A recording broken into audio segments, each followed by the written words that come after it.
Breaking news చూస్తున్నాం. Ernakulam express లో ఘోర అగ్ని ప్రమాదం చోటు చేసుకుంది. ఎలమంచల్ రైల్వే స్టేషన్ లో అర్ధరాత్రి B1 AC బోగిలో మంటలు చెలరేగాయి.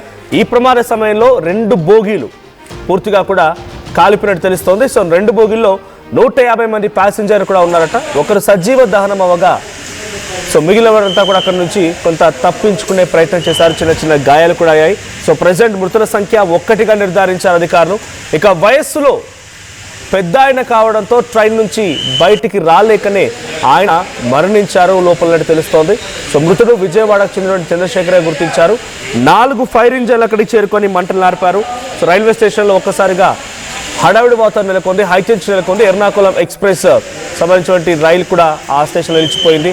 వైజాగ్ నుంచి విజయవాడ వెళ్ళేటువంటి పలు రైలు మొత్తం కూడా ఆలస్యమైపోయాయి. So Tatanagar to Ernakulam express train number 18189 so తెల్లవారుజామున 1:30 సమయంలో ఈ మంటలు చెల్లినట్టు తెలుస్తోంది. సో అనకాపల్లి నుండి ఎలమంచలి మధ్యలో ఈ ఘటన చోటు చేసుకుని ఎగ్జాక్ట్గా ఎలమంచలి రైల్వే స్టేషన్ దగ్గర ఆ విజువల్ చూస్తున్నాం. రైల్వే స్టేషన్లోనే ఆ బోగిలో నుంచి ఎటువంటి మంటలు చెలరేగుతున్నాయో మన విజువల్స్లో చూస్తే అర్థమవుతుంది. అంటే సేమ్ టైం ఇందులో ప్రమాదానికి గల ప్రధాన కారణాన్ని ఇంకా గుర్తించాల్సింది. అట్ సేమ్ టైం ఈ మంటలు ఇంతగా వ్యాపించడానికి ప్రధాన కారణం అక్కడ దుప్పట్లు, చెద్దర్లు ఇతరత్ర లోపల ఈజీగా అంటుకొని ఇంకా మంటల్ని చెలరేగేటువంటి స్వభావం కలిగి ఉన్నాయి. సో సీట్స్ ఉన్నాయి, సీట్స్ లెదర్ సీట్స్ ఉన్నాయి. సో ఇవన్నీ కూడా కొంత ఇప్పుడు ఈ సంఘటనలో కంప్లీట్గా వాష్ అవుట్ అయిపోయాయి. ద ప్రైమరీ ఎంగల్ఫ్డ్ అంటే ఇక్కడ ఈ ప్రమాదానికి సంబంధించి ఈ అగ్ని ప్రమాదంలో అసలు ఎటువంటి కారణంగా ఉందని ఇంకా తెలియాల్సి ఉంది. 2 AC కోచ్లు B1 and M2. So some reports also mention B2 అంటే B2 కూడా కొంత ఈ యొక్క అగ్ని ప్రమాదంలో కాలిపోయినట్టు తెలుస్తోంది. సో ఇవన్నీ కూడా ప్యాంట్రీకి దగ్గరగా ఉంటాయి. అంటే బేసిక్గా ఫుడ్ సప్లై చేస్తుంటారు చూసారు ట్రైన్లో కూడా. సో అటువంటి విధంగానే అక్కడ ప్యాంట్రీ, అక్కడ కుకింగ్ ఏరియాకి సంబంధించినటువంటి ఒక కంపార్ట్మెంట్కి దగ్గరగా ఉన్నటువంటి ప్రాంతాలంట. సో అక్కడి నుంచి ఏదైనా వచ్చిందని తెలియాల్సి ఉంది. So 70 years old Chandrashekhar Sundar from Vijayawada. Chandrashekhar Sundar అనేటువంటి వ్యక్తి 70 ఏళ్ల వ్యక్తి ఈ సంఘటనలో మరణించారు. సో B1 కోచ్లో ఉన్నటువంటి వ్యక్తి ఆయన. సో చాలామంది కూడా అక్కడి నుంచి హుటాహుట్న తప్పించుకునే ప్రయత్నం చేశారు. So the fire have started due to break binding. So ఎక్కువగా బ్రేక్ సడన్గా వేయడంతో ఆ చిన్న స్పార్క్ నుంచే ఈ ప్రమాదం వచ్చిందా అనేటువంటి అనుమానాలు కూడా వ్యక్తమవుతున్నాయి. ఫార్మల్ ఇన్వెస్టిగేషన్ కూడా చేయడానికి సిద్ధంగా ఉన్నారు. సో రెస్క్యూ ఆపరేషన్స్ కొనసాగుతున్న విజువల్స్ మనం చూస్తున్నాం. అనకాపల్లి, యలమంచలి అండ్ నక్కపల్లి దగ్గర నుంచి చాలా పెద్ద ఎత్తున అక్కడికి హుటాహుట్న ఫైర్ ఇంజన్లు చేరుకున్నాయి. విశాఖపట్నం నుంచి విజయవాడ వెళ్ళేటువంటి రూట్లో ఆ రైలు మార్గాలు మొత్తం కూడా క్లోజ్ అయిపోయాయి. ఎక్కడికక్కడ రైలు నిలిపివేశారు. రైట్, సుమారుగా ఈ బోగిలో అక్కడ 150 నుంచి 200 మంది ఉన్నారంట. ఆ సంఘటన తర్వాత హుటాహుట్న అక్కడ నుంచి పలు ప్రైవేట్ బస్సుల ద్వారా లేకపోతే ఇతర అక్కడ మరణించిన వ్యక్తి పేరు చంద్రశేఖర్. B1 కోచ్లో పడుకున్నాడు ఆయన. B1 కోచ్లో ఆయన ఒక మృతదేహం కూడా లభించినట్టు తెలుస్తోంది. సో 158 మంది ప్యాసింజర్స్, దాని ద్వారా B1 అండ్ B2 M2లో ఉన్నటువంటి వీరంతా కూడా 180 మంది ప్యాసింజర్ అందరూ కూడా చిన్న చిన్న గాయాలయ్యాయట. So railway officials confirm that 82 passengers from 1 and 76 from the others were safely evacuated. 1వ నెంబర్ సీట్ నుంచి 76వ నెంబర్ సీట్ వరకు అందరూ కూడా చాలా వెంటనే ఇక్కడికి బయటికి చేరుకున్నారు. సో కొంత వాళ్ళ లగేజ్ అండ్ పర్సనల్ బిలాంగ్స్ అన్ని కూడా ఆ మంటలో చిక్కుకొని కాలిపోయినప్పటికీ అంతా కూడా సేఫ్గా బయటికి వచ్చారంట. సో ఈ సంఘటన పైన south central railway special forensic investigation teams కూడా అనౌన్స్ చేసింది. సో అక్కడ ఉన్నటువంటి ఆ ట్రైన్లో ఉన్నటువంటి మొత్తంగా 2000 మంది ప్యాసింజర్స్ అందరినీ కూడా హుటాహుట్న అక్కడి నుంచి వేరే ప్రాంతాన్ని తరలించడం కోసం ప్రైవేట్ ట్రావెల్స్ని ఇతర ఆర్టీసీ బస్ని కూడా ఉపయోగించారు. సో సామల్కోట్ జంక్షన్ తరలించారు అందరినీ కూడా. సో వాళ్ళందరికీ 2 ఫ్రెష్ AC కోచెస్ని కూడా ఏర్పాటు చేసి అక్కడి నుంచి ఎర్నాకులం పంపించేటువంటి ప్రయత్నం కూడా చేశారంట. సో మా ప్రతినిధి రామచంద్రరావు ఉన్నారు. రైట్ రామచంద్రరావు, ఏం జరిగింది వైజాగ్లో సంబంధించినటువంటి విజయవాడ వరకు ఆ మార్గం మొత్తం కూడా ఇప్పుడు ట్రైన్లన్నీ కూడా నిలిపేసినట్టు తెలుస్తోంది. సో ఎలమంచి రైల్వే స్టేషన్ దగ్గర ఈ ఘటన గల ప్రధాన కారణం ప్రత్యక్ష సాక్షులు ఏం చెప్తున్నారు? సో కరెంట్ సిచ్యువేషన్ ఏంటి అక్కడ? మనోజ్, ఇప్పుడిప్పుడే సాధారణ పరిస్థితికి తీసుకొచ్చే ప్రయత్నం చేస్తున్నారు. అయితే అర్ధరాత్రి మీరు చెప్పినట్టు 12:40 నుంచి 12:50 మధ్య ఈ ప్రమాదం చోటు చేసుకోవడం, పెద్ద ఎత్తున మంటలు చెలరేయడంతో ఆ మంటలు అదుపు చేయడానికి దాదాపు 2 గంటలు సమయం పట్టింది. దీంతో ఇటు విజయవాడ అలాగే ఇటు చెన్నై వైపు వెళ్లే పలు రైళ్లను అక్కడికక్కడ రైల్వే స్టేషన్ లో నిలిపివేశారు. ఇప్పటికీ దాదాపు 3 గంటల ఆలస్యంగా పలు రైళ్లు నడుస్తున్నాయి. అయితే ఇప్పుడే సాధారణ పరిస్థితి నెలకొని ఇతర మార్గాలుగా రైళ్లను తరలించే ప్రయత్నం చేస్తున్నారు. దీంతో విశాఖకు వచ్చే ఇటు గోదావరి అలాగే ఉదయ్ ఎక్స్ప్రెస్ ఇతర ఎక్స్ప్రెస్లన్నీ కూడా ఆలస్యంగా నడుస్తున్నాయి. అయితే ఇప్పుడు యథావిధిగా రైళ్లను కొనసాగించే ప్రయత్నం అయితే జరుగుతుంది. మనకున్న సమాచారం బట్టి రాత్రి 12:40 నుంచి 12:50 మధ్య ఈ సంఘటన చోటు చేసుకుంది. అయితే ఈ ప్రమాదానికి గల కారణాలు ఇంకా స్పష్టంగా అధికారులు నిర్ధారించలేదు. ప్రధానంగా ఏసీ బోగి నుంచి మంటలు వచ్చి వ్యాపించాయా లేక రైల్వే స్టేషన్ సమీపాన బ్రేక్ వేసే సమయంలో కింద ఏదైతే వీల్స్ నుంచి ర్యాపిడ్కి గురై ఈ రకంగా మంటలు వచ్చాయా లేకపోతే ప్యాంట్రీ కారు సమీపంలో ఉంది అక్కడ బోగి అక్కడి నుంచి వచ్చాయా అన్న విషయంపై స్పష్టం రాలేదు. అయితే ఎక్కువ మంది ప్రయాణికులు ఆ అర్ధరాత్రి బోగి నుంచి దిగేవారు మాత్రం అక్కడ ఏదైతే బోగిలో ఏసీ కోచ్ దగ్గర నుంచి కొంత స్పార్క్ లాగా వచ్చిందని చెప్తున్నారు. అయితే ఇది ఇంకా స్పష్టంగా మనం చెప్పలేము. ఏదేమిటికి ఆ సమయంలో దాదాపుగా 2000 మంది ప్రయాణం చేస్తున్నారు. ఒకటి నుంచి ఒక్కొక్క బోగిలో ఒక 70 నుంచి 72 మంది ఉన్నారు. మొత్తం చూసుకుంటే అక్కడ ట్రైన్ లో ఏదైతే ప్రమాదానికి గురైన 2 కోచ్లకు సంబంధించిన B1, M2 లో దాదాపు 180 మంది వరకు ఉన్నట్టు తెలుస్తుంది. అయితే వీరందరూ సురక్షితంగా ఉన్నారు. ఇప్పటికే ఆర్టీవీ విషయంపై స్పష్టంగా సమాచారం ఇవ్వడం జరిగింది. విజయవాడకు చెందిన ఒక వృద్ధ ప్రయాణికులు మృతి చెందారు.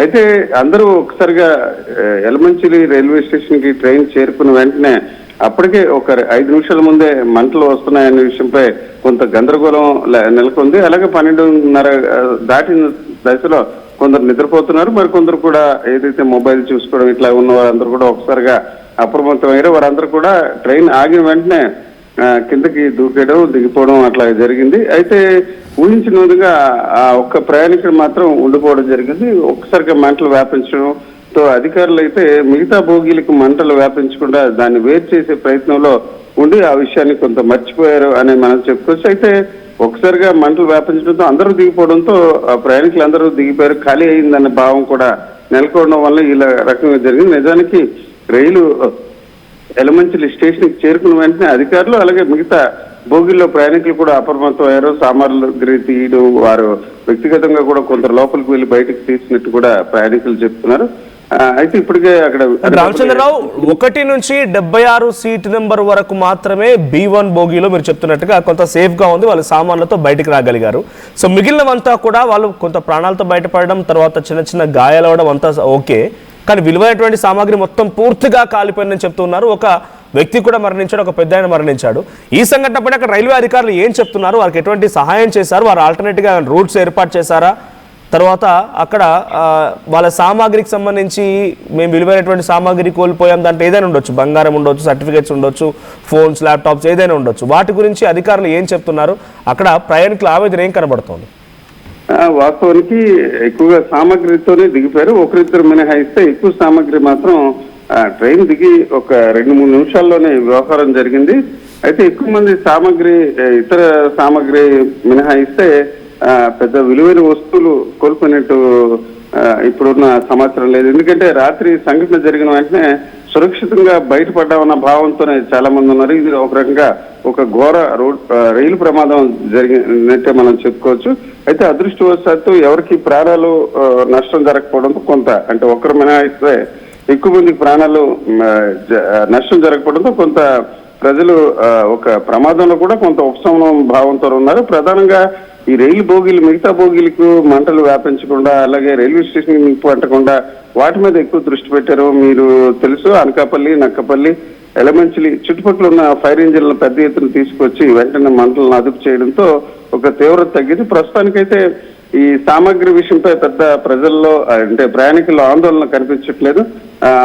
ఒక రకంగా ప్రమాదం నుంచి బయటపడ్డాం, ప్రాణాలకు కాపాడుకున్న భావంలోనే వారంతా ఉన్నారు. అయితే ఇంకా ఎవరైతే చంద్రశేఖర్ కుటుంబ సభ్యులకు సమాచారం అందించే ప్రయత్నం జరుగుతుంది. అతను పూర్తి వివరాలు, అంటే ప్రస్తుతానికి ఏదైతే డేటాలో ఉన్న అంశం బట్టి అతను పేరు, ఏజ్ ని గుర్తించడం జరిగింది. అయితే పూర్తి వివరాలు ఇంకా రావాల్సింది. అయితే ప్రస్తుతానికి రైలు మంటలు అయితే అదుపులో పూర్తిగా వచ్చి రాత్రి 1 గంట నుంచి 2:30 గంటల మధ్యనే వాటిని అదుపులోకి తీసుకోవడం జరిగింది.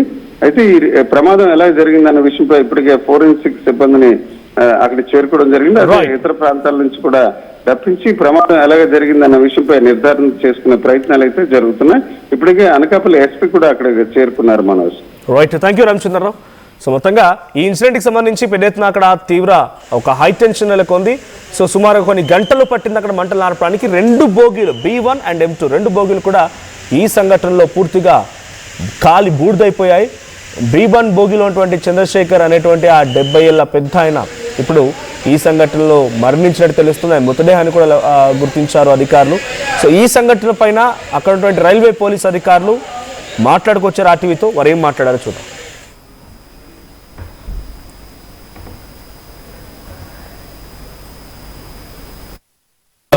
Train fire accident morning hours 12:45 AM మనకి ఇన్ఫర్మేషన్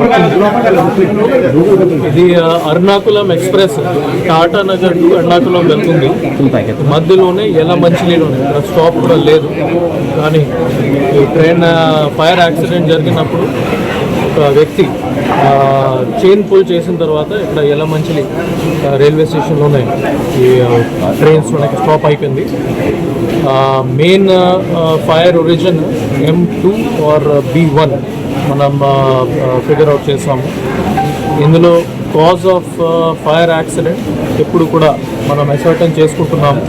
FSL టీమ్ని పిలవడం జరిగింది. 2 FSL టీమ్స్ మనం పిలవడం జరిగింది. సో వెదర్ ఇది ఎలక్ట్రిక్ షార్ట్ సర్క్యూట్ జరిగింది లేకపోతే వేరే ఇష్యూలోనే ఇది ఫైర్ యాక్సిడెంట్ జరిగింది, అది మనం వెరిఫై చేస్తుంటున్నాం. In total 80 passengers in one coach, 82 passengers in one coach. Second కోచ్లో 76 passengers మనకి టోటల్ లిస్ట్ కన్ఫర్మ్ చేయడం జరిగింది. ఫార్చునేట్లీ అందరూ బయటకి వచ్చేసారు, టైంగానే వచ్చేసారు. And they are sent back in a separate train to Ernakulam. Unfortunately ఒక డెడ్ బాడీ కూడా మనకి B1 కోచ్లోనే దొరికింది. It has been identified as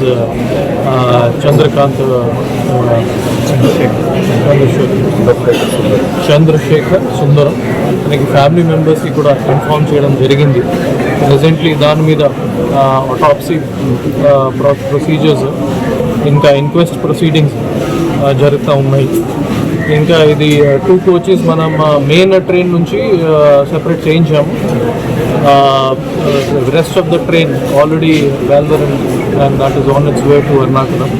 Remaining passengers, all the passengers are safe and healthy. వాళ్ళకి రైల్వే డిపార్ట్మెంట్ ద్వారా, RPF ద్వారా, GRP ద్వారా, fire department ద్వారా, పోలీస్ ద్వారా అది అష్యూర్ చేయడం కూడా జరిగింది. They will be sent on the next train back to Ernakulam. But presently family మెంబర్స్కి అండ్ మీడియా ఫ్రెండ్స్ ద్వారా మనం చెప్పిస్తున్నాము దాన్ని ఎటువంటి ప్యానిక్ అవ్వడానికి ఏమీ అవకాశం లేదు. సో అందరూ సేఫ్గానే ఉన్నారు. కాబట్టి ఎటువంటి వాళ్ళకి ఫ్యామిలీ మెంబర్స్కి మాట్లాడడానికి అవకాశం ఉంటే వాళ్ళు డైరెక్ట్లీ ఫ్యామిలీ మెంబర్స్తో మాట్లాడవచ్చు. లేకపోతే రైల్వే హెల్ప్ లైన్ నెంబర్ 139కి వాళ్ళు కాల్ చేసి అది వెరిఫై కూడా చేసుకోవచ్చు. Any kind of assistance required from government are from police side మనం రెడీగానే ప్రొవైడ్ చేసుకుంటాము. One dead body unfortunate death case సంబంధించి ప్రొసీడింగ్స్ అన్నీ చేసుకుంటున్నాము, రిక్వెస్ట్ చేసుకుంటున్నాము. ఫ్యామిలీ మెంబర్స్ని కూడా ఇన్ఫార్మ్ చేయడం జరిగింది. వాళ్ళు కూడా ఇక్కడికి వచ్చేసారు.